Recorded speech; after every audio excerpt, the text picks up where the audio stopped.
사랑하는 하나님 아버지, 오늘 이 시간 이곳에 오셔서 이곳을 주목하시고 하늘의 문을 여시고 성령을 충만히 부어주옵소서. 저희들의 세상 가운데 살아갈 동안에 여러 가지 마음들 부드럽게 만져주시고 하나님 함께하여 주시옵소서. 처음과 끝이 되시는 하나님, 이 새로운 한 해를 시작하여서 벌써 2월의 꽃자락에 왔습니다. 하루하루를 주님의 은혜 가운데 살아가도록 하시오니 참으로 감사를 드립니다. 사랑이 많으신 하나님, 주님의 은혜 가운데 살고 있지만 온전히 순간순간 주님을 신뢰하지 못하고 내 생각의 욕망에 갇혀 한 주간도 살아왔음을 고백합니다. 이 시간 예수 그리스도의 대속의 보혈로 정결케 하시고 흰눈처럼 깨끗하게 용서하여 주시옵소서.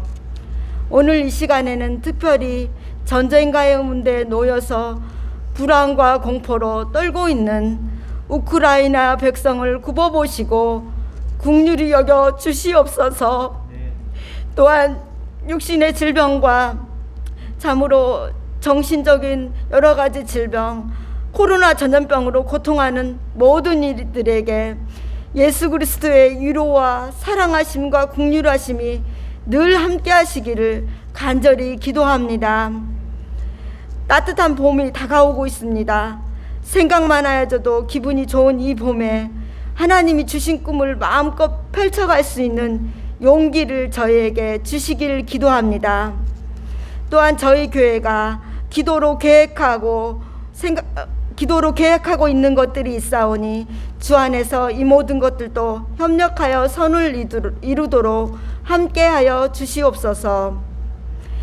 이제 곧 돌아오는 3월에는 대통령의 선거가 있습니다.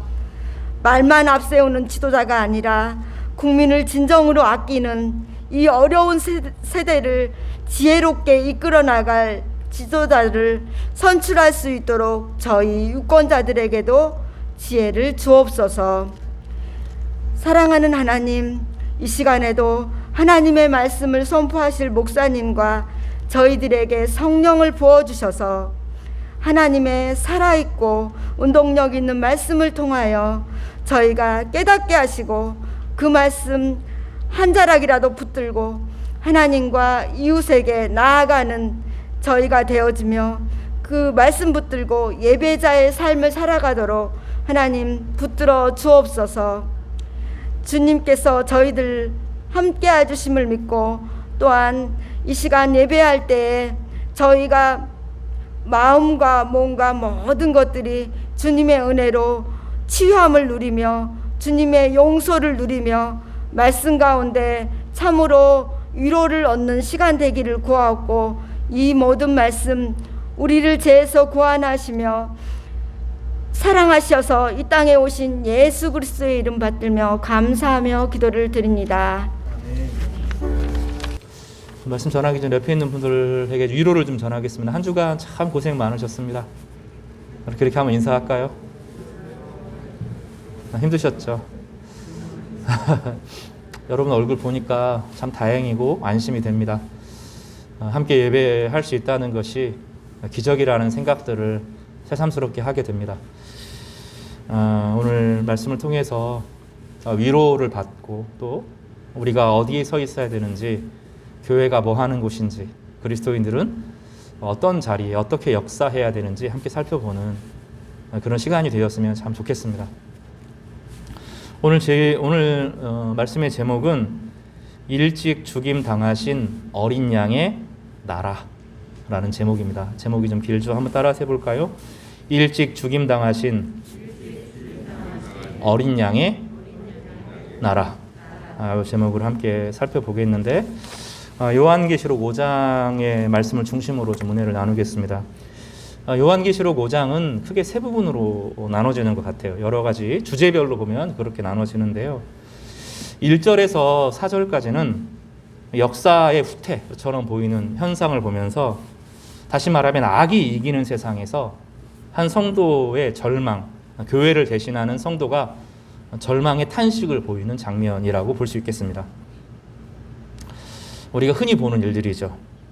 그래서 이 사도 요한으로 대표하는 성도들은 악이 또 이겼네, 언제 선이 올 것인가에 대해서 절망하고 좌절하면서 탄식하고 울고 절망하고 좌절합니다.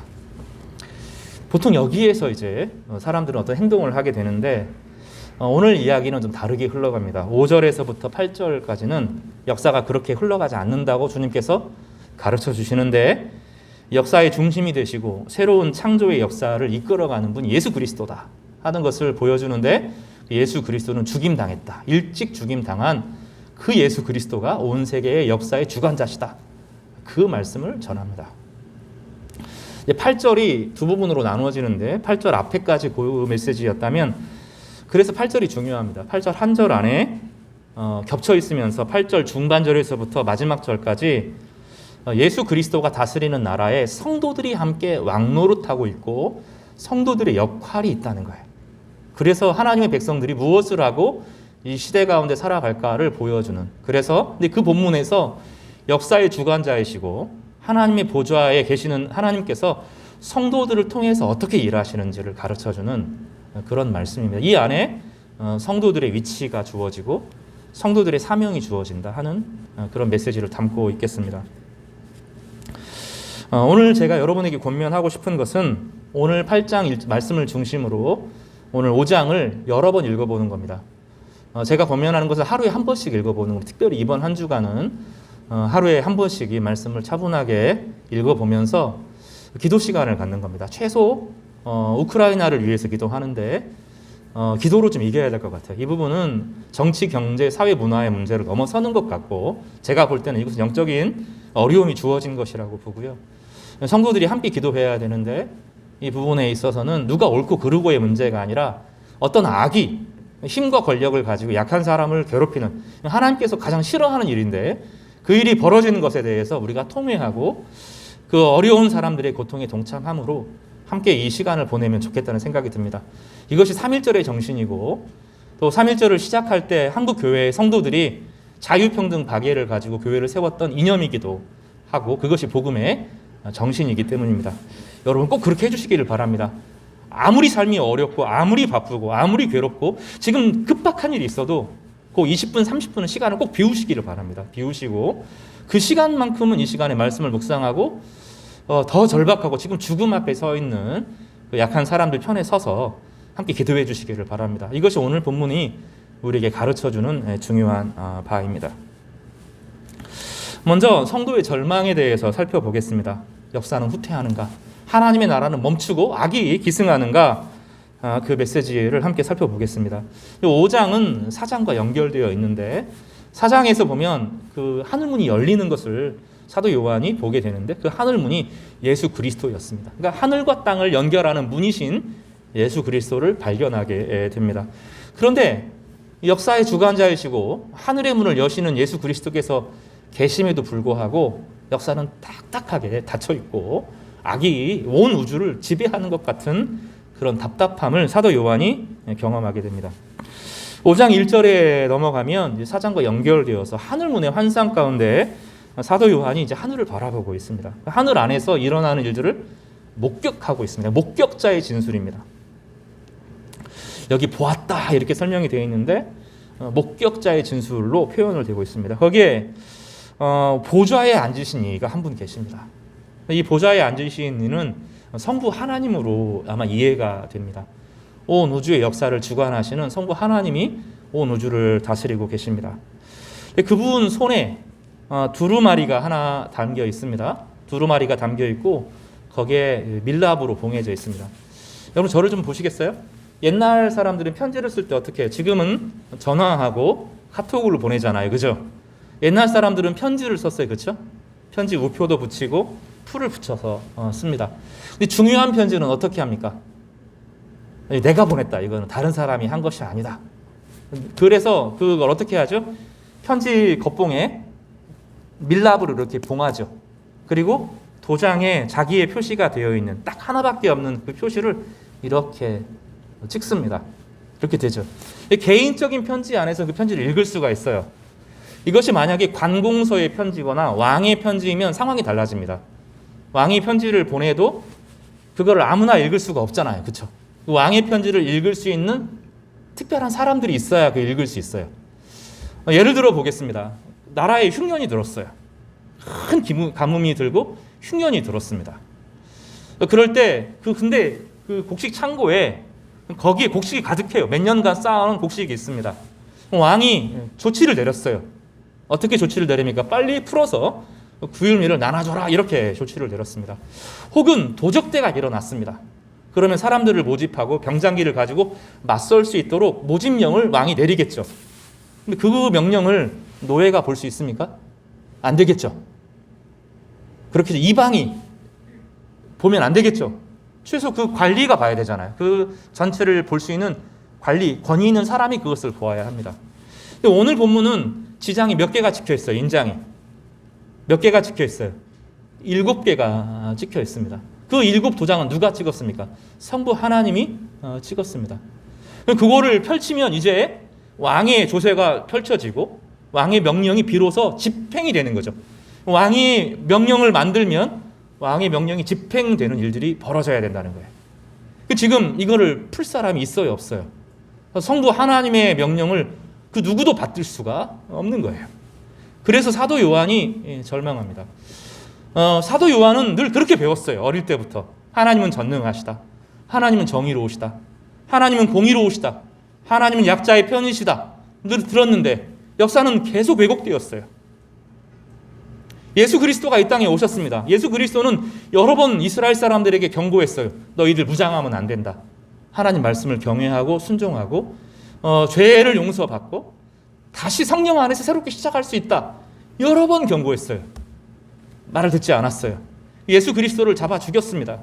그리고 나중에 힘을 모으기 시작했어요. 유대 사람들이 힘을 모았어요. 힘을 모으고 거짓 메시아를 내세워서 우리가 로마를 이길 수 있다고 생각했어요. 로마랑 전면전이 붙습니다. 그리고 거기서 예루살렘에서 사도 요한이 편지를 쓰기 20년 전에 예루살렘에서 110만 명이 죽습니다. 몰살당합니다. 티투스에 의해서 몰살당합니다. 그리고 몇 년 지나서 마사다 요새에서 11만이 굶어 죽습니다. 굶어 죽고 자살합니다. 요세푸스 한 사람만 살려놓아서 유대 사람들이 자신의 이야기를 기록하도록, 그 이야기가 고스란히 남아 있습니다. 그런 일을 보았어요. 강한 사람이, 유대 사람들도 하나님을, 예수님의 명령을 듣고 무장하지 않았으면 살았는데 무장을 해서 로마랑 맞서서 죽었습니다. 세상은 로마가 다스립니다. 로마는 평화를 말하지만 그 평화는 거짓된 평화였습니다. 작은 마을들을 짓밟고 작은 나라들을 짓밟고 그 여자들을 빼앗고 아이들을 빼앗고 노예로 팔아 넘기면서 세상에 평화가 왔다, 이렇게 가짜로 선언하는 것이죠.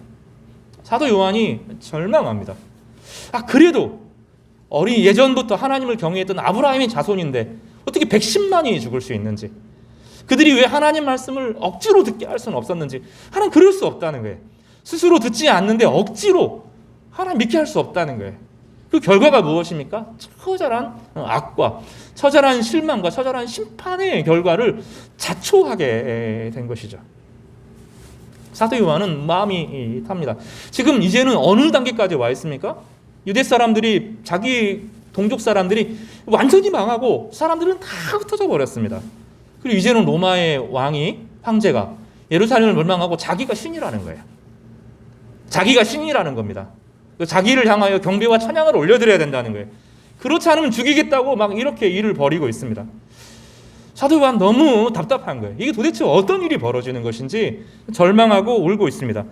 그래서 절망하는 거예요. 하나님은 정의롭고 선하신데 왜 그 일이 이루어지지 않는지. 환상을 보니까 인봉이 딱 찍혀 있어서 명령은 있는데 풀어지지 않은 거예요. 오늘 본문이 이해가 되시죠? 사도 요한이 본 환상이 그 내용입니다. 또 봄에 힘 있는 천사가 큰 음성으로 외치기를, 누가 그 두루마기를 펴며 그 인을 떼기에 합당하냐. 그게 지금 펼쳐져야 왕의 명령이 이루어지고 전능하신 하나님의 명령이 이 땅에 막 수행이 될 건데 딱 닫혀 있는 거예요. 그러니 천사들도 안타까워서 이걸 어떻게 해야 되는지 모르면서 누가 이것을 펼 수 있을 것인가 하고 절망합니다. 하늘 위에나 땅 위에나 땅 아래에 능히 그 두루마기를 펴거나 보거나 할 자가 없더라. 아무도 없어요. 하나님의 전능하신 뜻을 펼칠 수 있는 사람이 아무도 없어요. 다 가짜입니다. 신천지도 가짜고 이만희도 가짜고 구원파도 가짜고 다 가짜예요. 그거를 펼칠 수 있는 사람이 아무도 없어요. 그 누구도 그거를 펼칠 수 있는 사람이 없습니다. 신적인 계시를 받아서 온 세상에 하나님의 역사를 펼칠 수 있는 사람이 온 우주에 한 명도 없습니다. 그 누구도 그것을 펼칠 수가 없고, 그러니 하나님의 선한 역사가 이 땅에 재현될 수 없고 하나님의 선한 역사가 막혀 있다는 것을 경험하게 되는 것이죠. 그래서 4절에 그 반응이 무엇입니까? 그 두루마기를 펴거나 보거나 하기에 합당한 자가 보이지 아니하기로 어떻게 해요? 사도 요한이 어떻게 합니까? 따라서 내가 크게 울었더니. 우리가 경험하고 있는 이 눈물은 거기서 비롯돼요. 우크라이나를 보면서 울지 않을 수가 없어요. 하루에 몇 번씩 저녁에 이렇게 깨요. 새벽에. 저 사람들 지금 어떻게 되고 있을까? 전쟁의 양상이 쉽지가 않습니다. 사실은 몇 년 전에 체첸에서 전쟁이 있었고 1차 전쟁에서 그 전조가 있었죠. 우크라이나로 끝나지 않을 것 같다라는 것이 지금의 미국의 국방성이 발표입니다. 핀란드나 헝가리가 이 다음 타깃이 될 것이다. 예전에 소련으로 돌아갈 것이다. 그런 이야기를 합니다. 이 전쟁에 우리도 책임이 있습니다. 우리는 지금 러시아에게 돈을 엄청나게 많이 벌고 있는데 뭐 팔아서 돈 버냐면 세 가지를 팝니다. 자동차를 팔고 핸드폰을 팔고 먹을 걸 팝니다. 엄청나게 많은 돈을 거기서 법니다. 그런가 하면 작년 한 해 우리나라가 무기로 엄청나게 돈을 많이 벌었어요. 이 하나 디펜스라는 회사를 통해서 엄청나게 돈을 많이 벌었는데 이 헝가리, 핀란드 그 나라에서 우리나라 K9 자주포를 사게 되면서 무장을 한 겁니다. 양쪽으로. 러시아에게는 우리가 이렇게 돈을 벌고 이 외쪽에 있는 동부 유럽 쪽에서는 이렇게 돈을 벌면서 경제적인 많은 어려움에서부터 돌파구를 찾았어요. 사실은 한국 경제가 이 위기를 넘어섰던 중요한 이유 중에 하나가 그것이고, 그 결과로 우리가 혜택을 보고 있는 거예요. 그 결과가 어떻게 된 겁니까? 러시아는 우크라이나를 침공하고 또 이 외쪽의 나라들은 혹시 우리나라를 침략할까 봐 무기를 엄청 사들이고 있는 그런 일들을 벌이고 있는 겁니다. 우리도 이 전쟁에서 자유로울 수가 없습니다. 이 왕의 조서가 펼쳐지고 하나님의 선한 일들이 이루어지기를 바라야 되는데 그것이 안 돼서 가슴이 답답하고 울분이 터져 나오는 거예요. 성도들 안에 이런 고민이 있어요. 왜 하나님이 선하신데, 하나님이 전능하신데 왜 이 고통에 대해서 외면하시는가? 놀라운 것은 자신의 삶의 형편이 좋으면 무시한다고. 우리가 참 나쁜 사람들이에요. 그런 면에서 내가 좀 절박하고 아프면 비로소 다른 사람의 문제가 보이는데 내 문제가 하나도 없으면 남의 이야기, 그냥 남의 이야기.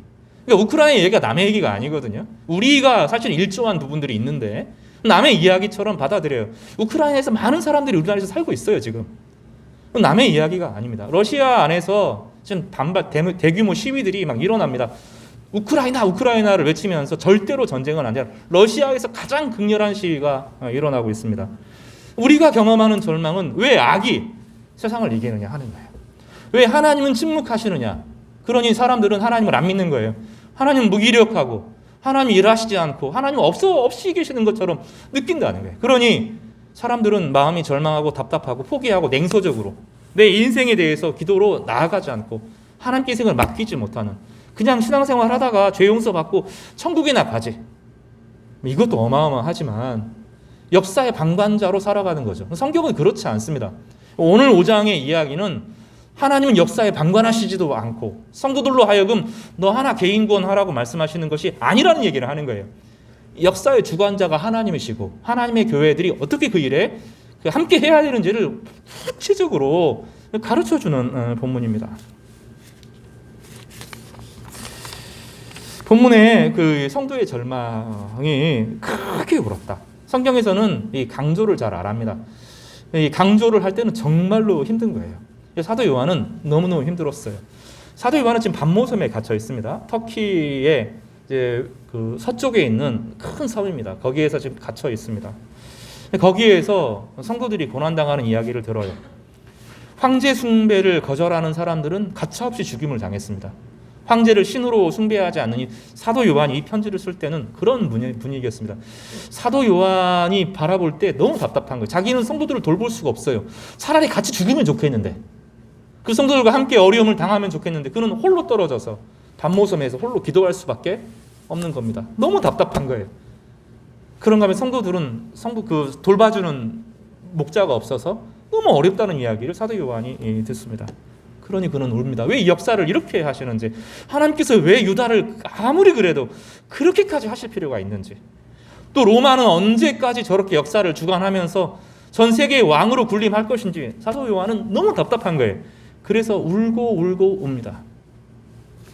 저는 그 기쁨에 대해서 이야기를 했고 2021년 연말부터 하늘이 열리기를 소망했어요. 그리고 우리는 또 여러 가지 어려움들이 많았는데 그럼에도 불구하고 성도들의 삶 가운데 개입하시는 하나님의 은혜를 참 여실히 느꼈어요. 제가 작년 한 해 동안에 하나님께서 성도들에게 어떻게 개입하셨는지를 돌아보면서 참 감사했어요. 그리고 봄이 되면서 희망적인 메시지들이 참 많아요. 긍정적이고 즐겁고 이거 해보고 저거 해봐야지 하는 교회에 대한 기대들이 있었고 또 성도들에 대한 기대들이 있어요. 이 성도가 이번에 이렇게 되겠구나, 이런 꿈들이 이루어지면 좋겠구나 하는 기대들이 있어요. 그런데 하나님께서 가르쳐 주시는 것이 무엇이냐면 믿음과 더불어서 이 고난에 대해서 외면하면 안 된다는 거예요. 고난이나 어려움에 대해서 마치 안 일어난 것처럼 혼자 정신승리하면서 예수님 안에서 마음이 평안해, 내 마음 평안해, 이런 자아도취적인 신앙을 원치 않는다는 것을 본문을 통해서 깨달아요. 우리에게는 주님이 주신 나라에 대한 믿음과 기대가 있어야 되지만 한편으로는 이 사도 요한이 크게 울잖아요. 그죠? 우리에게 이런 울음이 있어야 된다는 거예요. 나는 그들과 상관없는 것처럼 생각합니다. 내 역사는 그들과 역사에 상관없다고 생각하는 거예요. 미국 교회가 그런 죄를 저지른 거죠. 우리끼리 잘해야 되겠다 하고 미국이 한 발짝 중동에서 딱 물러났어요. 그러고 나니 사람들이 미국으로부터 자유를 얻은 것이 아니라 러시아로부터, 독재자들로부터 다시 압제를 당한 거예요. 할 얘기들이 많이 있습니다. 대표적인 것이 세 나라죠. 하나는 시리아입니다. 시리아의 내전이 11년 전에 발생했습니다. 이 아사드라는 사람은 이 전쟁 말고 숙청을 8만 명을 죽였어요. 자신의 독재를 옹호하기 위해서 8만 명을 죽였고 전쟁으로 50만이 죽습니다. 지금도 진행 중입니다. 거기 IS가 들어오면서 러시아와 이란이 들어오죠. 들어와서 IS를 잡는다는 명분으로 독재 시리아 이 아사드 편을 딱 들면서 독재가 진행되면서 독재를 막을 수 있는 방법이 없어졌어요. 터키의 에르도안이라고 하는 사람은 젊은 시절에 이슬람 극단주의에 완전히 헌신하면서 이집트에 훈련을 받았어요. 그리고 전략과 전술을 통해서 터키라고 한 나라를 이슬람 국가로 세워가려는 움직임을 벌이고 있습니다. 푸틴이라고 하는 사람이죠. KGB, 미국의 CIA와 같은 이 모사꾼이죠. 모든 정보를 가지고 스파이 일을 하는 이 사람, 진짜 무서운 사람입니다. 그 사람은 소련이 무너지는 것을 보면서 마음속에 도끼를 품은 거죠. 내가 대통령이 되고 이 나라를 잡아서 언젠가 소련을 다시 만든다. 소비에트 공화국을 만든다. 악은 오랫동안 일하는 거예요. 어느 순간 탁 일어나는 게 아니에요. 그냥 우발적으로 벌어지는 것이 아닙니다. 악은 지속적으로 오랫동안 또아리를 틀면서 발전하고 탁 드러나는 거예요. 그때는 막기가 어려워요. 지금 경험하는 이 고통, 사도 요한이 경험하는 이 역사에 대한 슬픔이 너무 절박했어요. 그 역사의 슬픔을 아는 사람이라면 청소년들을, 교회를, 내 주변의 사람들을 향하여서 그냥 대할 수 없다는 것을 알아요. 이 사람과 함께 기도하고 선한 하나님의 역사를 위해서 함께 노력하는 사역자의 마음, 하나님의 마음을 품고 그 일들을 감당합니다. 악은 지속적으로 집요하게 오랜 힘을 가지고 움직이고 있는데 우리는 너무 멍해요. 그 안에 무엇이 없어요? 슬픔이 없어요. 울어야 될 슬픔이 사라진 거예요. 여러분이 우리 자신의 인생에 빠져 있을 때, 내 인생의 행복만을 추구할 때 세상은 가만히 저절로 흘러가는 것이 아니라 누군가는 악의 씨앗을 품고 그것을 물을 주고 집요하게 길러내고 복수심으로, 힘으로, 권력으로 자라나고 있는 거예요. 여러분, 그 일들이 벌어지고 있는 거예요. 여러분, 몸을 관리하지 않으면 암이 자라고 내 몸을 학대하면 우리가 넘어지는 것처럼 세상에 있는 것들도 가만히 있지 않고 그 악들이 자라고 있는 거예요. 그리고 나서 우리는 그게 악이 등장하고 나면 하나님께 책임을 돌리고 그 악의 책임을 돌립니다. 그동안 우리는 뭐 했습니까? 우리는 울지도 않고 고통당하는 사람들에게 관심을 기울이지도 않고 나중에 그것들이 돌아와서 우리에게 닥치게 될 텐데 그때는 우리에게 도대체 하나님 왜 그러십니까? 그렇게 따지는 그렇게밖에 안 되는 거죠. 사도 요한은 그렇지 않았어요. 사도 요한은 이 악에 대해서, 악의 극성에 대해서, 하나님의 통치가 온 우주에 펼쳐지지 않는 것 같은 당황함 때문에 사도 바울은 울었어요. 여러분, 성경의 시편의 이야기들이 하나님 좋고 하나님 찬양하고 그런 내용들입니까? 시편의 3분의 2 이상, 거의 5분의 4가 슬픔의 시예요. 왜 하나님의 역사가 이루어지지 않습니까? 예레미야에서 가면 완전히 절망하고 좌절하죠. 예레미야 애가 5장에 가면 선지자가 막 죽어요. 너무 고통스러워서 예루살렘이 무너지는 것을 보면서 괴롭고 슬프고 힘들고 죽어요. 이런 슬픔이 있는 거예요. 성도들에게는 하나님을 향한 믿음, 하나님이 우리를 통해서 선한 일을 이루실 것이라는 기대와 더불어서 이 현실적으로 그렇지 않는 것들을 보면서 괴로워하는 그런 마음이 있는 거예요. 여러분, 그런 마음이 나쁜 게 아닙니다. 이게 자연스러워요. 이런 마음들을 하나님께서는 귀히 여기시는 거죠. 우리 중에서도 그런 분들이 계실 거예요. 왜 세상은 이렇게 악할까? 왜 세상은 변화하지 않을까? 왜 이런 일이 계속 벌어질까? 나는 도대체 어떤 이 역사의 가운데서 무엇을 해야 될까? 오늘 말씀은 그것을 잘 가르쳐 주고 있습니다. 그러나 주님께서는 그것이 끝이 아니라고 말합니다. 그냥 역사의 혁명가로서 싸우다가 죽자, 나는 절망하고 죽어버리겠다, 그런 게 아니라는 거예요. 갑자기 4장에서부터 4절에서부터 5절에서부터 전환이 일어납니다. 대전환이 일어나죠. 인을 떼시는 어린 양이 등장합니다. 5절에 보면 장로 중에 한 사람이 내게 말하되, 여기 장로가 말하는 게 중요합니다. 이 장로는 교회의 대표를 말하는데 교회의 성도가 말하는 거예요. 교회 오랫동안 역사 가운데 고난당했던 교회의 대표가 말합니다. 사도 요한에게 가르쳐 주어요. 이 장로는 아마 오랜 2000년 교회 역사를 대표하는 구약의 교회의 대표일 겁니다. 그 장로가 말합니다. 뭐라고요? 따라서 해볼까요? 울지 말라. 다시요. 울지 말라. 역사의 혁명가들은 울음으로 그치고 분노로 끝냅니다. 그리스도인은 그렇지 않습니다. 울지 말라. 그리고 뭐라고 하죠? 이겼다는 거예요. 유대 지파의 사자 다윗의 뿌리가 이겼으니 그 두루마리와 그 7인을 떼시리라 하더라. 역사의 그 봉해진 하나님의 정의와 공의와 하나님의 주권의 역사를 다시 실행할 새로운 주님이 등장하시는데 울지 말라는 거예요. 그분은 유다의 뿌리이시고 죄와 사망의 권세를 자신의 몸으로 감당하신 분이십니다. 그래서 그분은 이기셨어요. 6절에 보면 그분의 정체가 드러납니다. 내가 또 보니 보좌와 내 생물과 장로들 사이에서 어린 양이 서 있는데, 보좌가 있으면 보좌와 내 생물과 장로들 사이에서 한 어린 양이 그 중심에 서 있습니다. 그 보좌를 중심으로 둥그렇게 서 있죠. 근데 그 사자는 또 다른 이름을 가지고 있습니다. 한 어린 양입니다. 그리고 그분은 일찍이 죽임을 당한 것 같더라. 이렇게 설명하고 있어요. 죽임당한 어린 양이 등장하고 있습니다. 세상의 모든 죄악들을 짊어지고 억울한 재판을 통하여서 죽임당하고 세상에서 버려진 것 같은 한 분이 거기에 나와 계시는데 그분이 이겼다는 거예요. 역사는 힘 있는 사람들이 좌지우지하는 것처럼 보여도 그렇지 않다는 겁니다. 하나님께서 반드시 개입하고 또 죽어있는 이 억울하게 죽음 당한 사람들이 끝이 아니라는 거예요. 그들 옆에 예수 그리스도가 옆에 있었다는 거예요. 그들의 고통을 같이 감당하고 계시고 그들의 슬픔 가운데 주님이 계신다는 겁니다. 세상의 모든 고통당하는 억울한 고통을 당하는 사람들 옆에 주님이 함께 고난을 당하고 계십니다. 성경에서 말하는 중요한 진리 중에 하나입니다.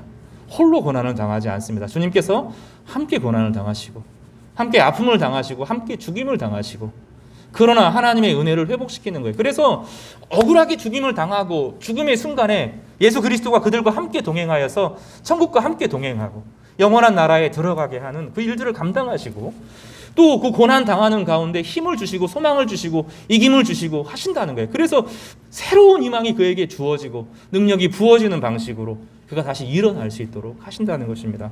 우리는 넬슨 만델라를 살펴보았고 또 우리나라의 역사를 살펴보았고 평화를 위해서 살았던 수많은 사람들의 그 아름다운 인생을 살펴봅니다. 당장은 지는 것 같지만 그들은 죽지 않고 영원한 명성을 얻고 하나님 나라의 그 영광을 얻는 그런 충성심을 보여주고 온 우주의 피조물들 앞에서 영광을 받고 있다는 것입니다. 그러면 이 역사는 그 사람들이 죽음으로, 그 사람들이 천국 가는 것으로 끝나냐? 그게 아니라고 이제 후반부에 주님께서 말씀하고 있는 거예요. 이 어린 양에 대해서 네 가지로 설명을 하는데 한번 따라서 해볼까요? 일찍 죽임을 당했다. 그래서 모든 고난에 동참하시고 어려움을 아신다, 이렇게 설명을 하죠. 근데 그분은 또 어떤 분이냐면, 여기 보면 일곱 영이라는 단어가 나오는데 그에게 일곱 뿔과 일곱 눈이 있으니 이 눈들은 온 땅에 보내심을 받은 하나님의 일곱 영이더라. 이건 성령을 말합니다. 온 세상에 성령을 보내시는 분으로 설명이 되고요. 세 번째, 앞에 나와 있지만 하늘 보좌의 두루마리를 취하셔서 역사의 공의를 움직이실 분으로 설명하고 있고, 네 번째로는 하나님과 성도들 사이에 계신 분으로 묘사하고 있습니다. 우리가 읽어보았죠. 이미 본 것처럼 4절, 6절에 내가 또 보니 보좌와 내 생물과 장로들 사이에, 멀리 계신 분이 아니라 그 사이에 계신 분으로 성경은 묘사하고, 예수 그리스도를 묘사하고 있습니다. 예수님은 일하고 계셔요. 일하고 계시고 개입하실 준비가 되어 있고, 또 그 일들을 통해서, 성령을 통해서 성도들을 일으켜 세워 주시는 것입니다.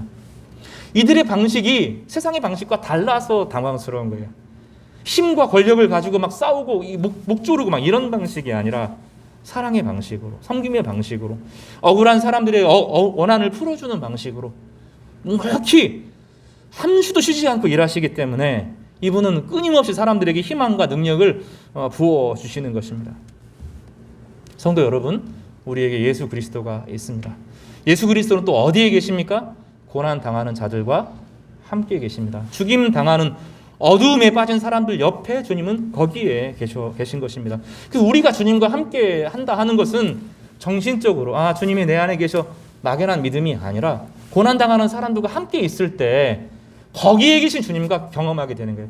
우리가 사회적인 영성이라고 부르는데 요 부분을 딱 건너뛰어야 되는 거예요. 한 번은. 제가 여러 번 이야기하지만 자신 안에 있는 오랫동안 중독의 문제를 한번 맞서 싸워서 이겨야 된다 그랬잖아요.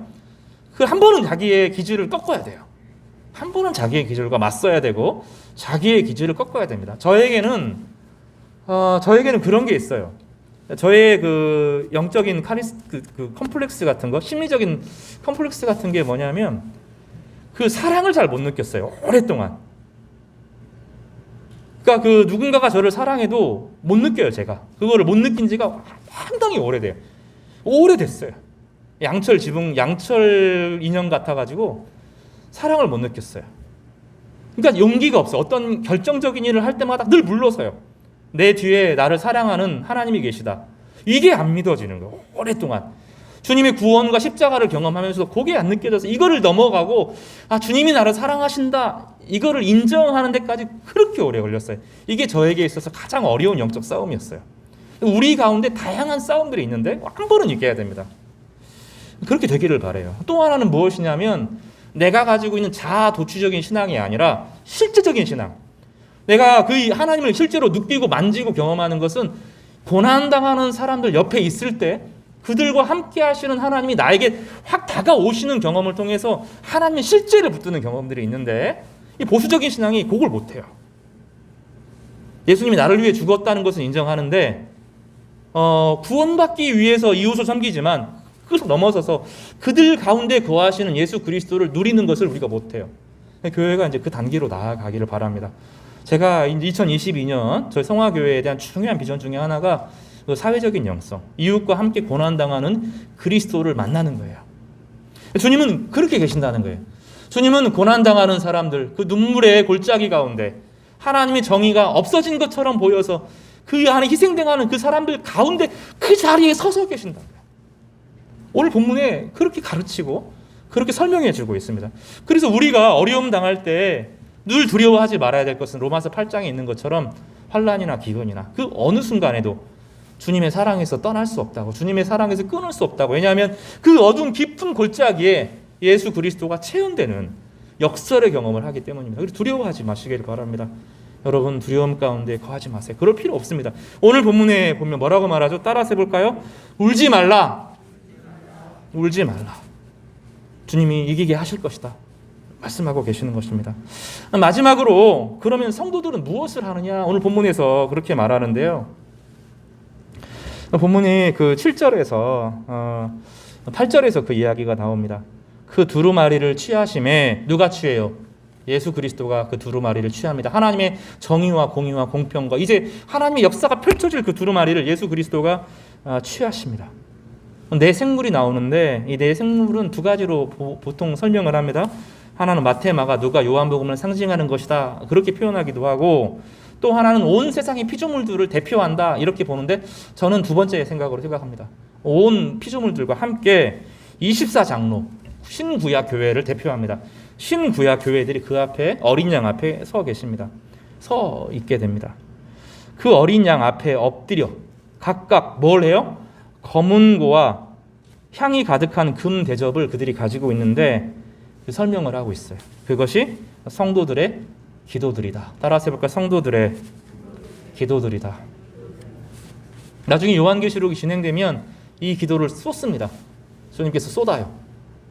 금 대접을 쏟습니다. 금 대접을 쏟을 때 그동안 세상의 권력을 잡았던 자들에게 재앙이 임하면서 이집트의 왕들에게 임했던 그 재앙들이 그들에게 임하면서 완전히 망하게 되는, 피할 곳이 없는 쥐구멍이라도 들어갔으면 좋겠다고 그렇게 고통을 표현하는 일들이 나오는데 성도들의 기도들이 차곡차곡 쌓이는 거예요. 그러니까 오늘 본문은 우리에게 놀라운 이야기를 가르쳐 주는데 하나님의 보좌의 역할을 전능한 주권의 역할을 예수 그리스도가 담당하고 계시고 그 예수 그리스도가 인을 떼실 분인데 어떻게 되냐면 성도들이 기도를 뗀다. 기도를 통하여서 떼어지고 성도들의 기도가 그 안에 상달되어짐으로 그 두루마리가 열리고 금 대접이 그 뒤집어지면서 세상의 역사가 뒤집어지는 그런 일들이 벌어진다는 거예요. 이게 이 이야기가 성경에 있는 이야기지 언제 우리가 그랬습니까? 아니요. 2000년 역사 가운데 항상 그렇게 일하셨어요. 종말에만 말세만 그런 것이 아닙니다. 여러분 2차 대전사를 읽어보면 히틀러가 질 수가 없어요. 질 수 있는 전쟁이 아닙니다. 그런데 실수를 계속해요. 다 이긴 전쟁인데 실수를 하면 영국을 바로 공격해야 되는데 일주일간 쉬어요. 또 미군 계획 자체에서는 공항을 공격하기로 다 약속을 해놓고 히틀러가 자존심이 상해서 영국 런던을 공습해요. 이미 다 이겨놓고 계속 실수를 합니다. 무리수를 두고 일본이 진주만에서 이겼을 뿐만 아니라 미드웨이 함전에서 완전히 미드웨이에서 일본이 이길 수 있었어요. 근데 실수로 미군 병사가 우연히 발견하면서 일본의 항공모함 발견해가지고 이겨요. 이해할 수 없는 일들이 일어나요. 우리는 그 기적을 기적이라고 부르지만 기적이 아니라 하나님의 역사가 그래요.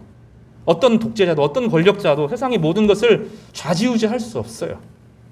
그리고 그 일에 주님께서 역사를 하시는데 성도들의 기도가 절대적이라는 거예요. 성도들은 두 가지로 역사에 참여하는데 하나는 고난당하는 그리스도 옆에 계시는 거예요. 그러면서 고난당하는 사람들 옆에 함께 있음으로 역사에 참여합니다. 그래서 그 고통이 내 고통이 되고 주님의 고통이 내 고통이 될 때, 그리고 그가 고통당하는 모든 사람이 나라고 여길 때 주님은 그 공동체와 함께 하시면서 그 누구도 그 공동체를 건들지 못하도록 하신다는 거예요. 또 하나는 기도를 통해서 동참합니다. 그래서 왕노릇 한다는 거예요. 왕노릇. 그 요한계시록 5장에서 성도들을 뭐라고 부르냐면 세세토록 왕노릇 할 거라는 거예요. 우리가 기도하지 않으면 하나님께서 역사를 예수 그리스도에게 넘겨주었고 예수 그리스도는 성도들과 함께 역사를 다스리기로 결심하셨기 때문에 선하고 아름다운 일들은 성도들의 기도와 성도들의 참여를 통해서 일어나는 거예요. 세상이 왜 이렇게 악합니까? 우리가 기도하지 않아서 그래요. 우리가 탐욕을 멈추지 않아서 그래요. 지금 내 문제에만 빠져있고 내 행복에만 빠져 있어서 세상에 관심 없을 때 하나님 우리에게 작은 고난을 주세요. 작은 병을 통해서, 병이 작지는 않죠. 병을 통해서, 가정의 어려움을 당하는 사람을 통해서, 경제적인 어려움을 통해서, 직장이 잘 구해지지 않는 것을 통해서 우리에게 여러 고난들을 허락하셔요. 우리에게 요청하는 거예요. 너 지금 그러면 안 된다. 세상이 얼마나 어려운지 또 함께 기도하고 하나님의 왕노릇 해라. 너 지금 직무유기하면 안 된다는 거예요.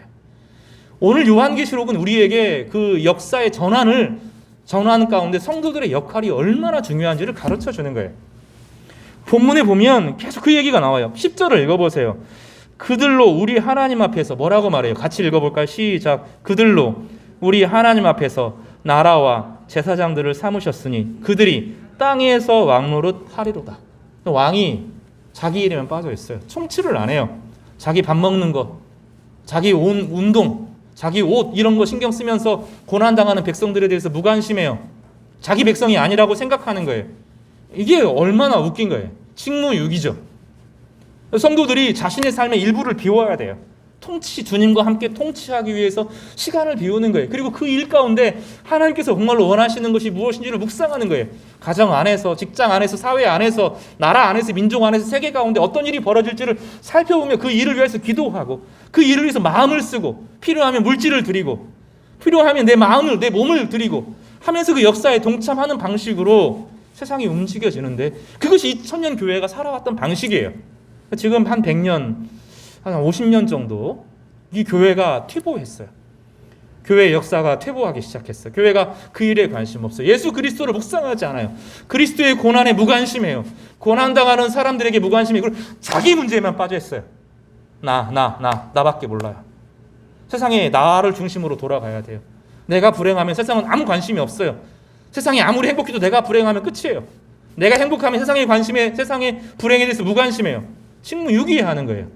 복음을 전하는 것도 사회 봉사를 하는 것도 다 잃어버렸어요. 주님은 아니라는 거예요. 하나님의 백성들은 땅에서 왕노릇해야 되는데 어떻게 왕노릇해요? 기도를 통해서, 섬김을 통해서, 고난당하는 자들과 함께 있음을 통해서 이래요. 그럴 때 어떤 일이 벌어지는지 11절과 12절에서 설명합니다. 위로하는 말씀이죠. 내가 또 보고 들음에, 보는 것을 넘어서 듣지요. 이제 보좌와 생물들과 장로들을 둘러싼 수많은 천사의 음성이 있으니 그 수가 만만이요 천천이라.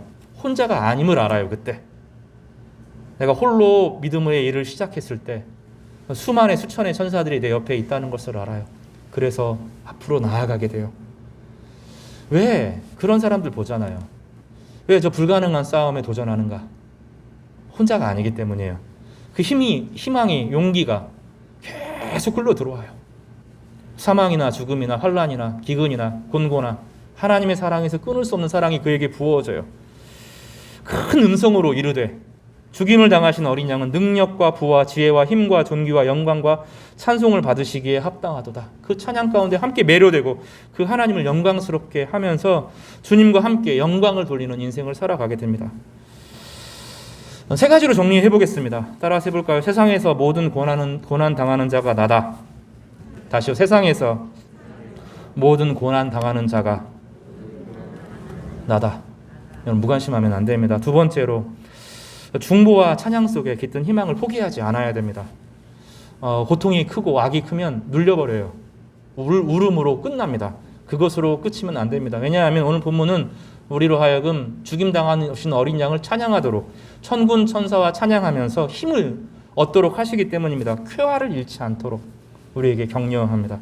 찬양을 잃지 않도록 궁극적으로 선이 이긴다. 하나님이 이긴다. 하나님의 나라가 세상을 다스리고 지배한다. 이긴다 하는 은혜를 선포하도록 우리 가운데 가르치고 있습니다. 여러분 절망하지 마십시오. 처지지 마십시오. 울음을 끝으로 하지 마시고 다시 울음을 그치고 여러분의 사명을 감당하시기를 간절히 바랍니다. 세 번째로는 봄을 기다리는 것처럼 참여하십시오. 작은 것이라도 내가 도울 영역들이 있으면 내 시간, 내 마음, 내 돈, 내 물질을 좀 비우고 그 자리에 하나님의 역사를 위해서 함께 동참하시는 여러분 되시기를 바랍니다. 주님께서 틀림없이 이기십니다. 그리고 틀림없이 개입하십니다. 오늘 그 은혜를 위하여서 함께 한 주간을 보내시는 저와 여러분 되시기를 주님의 이름으로 축복하고 또 권면합니다.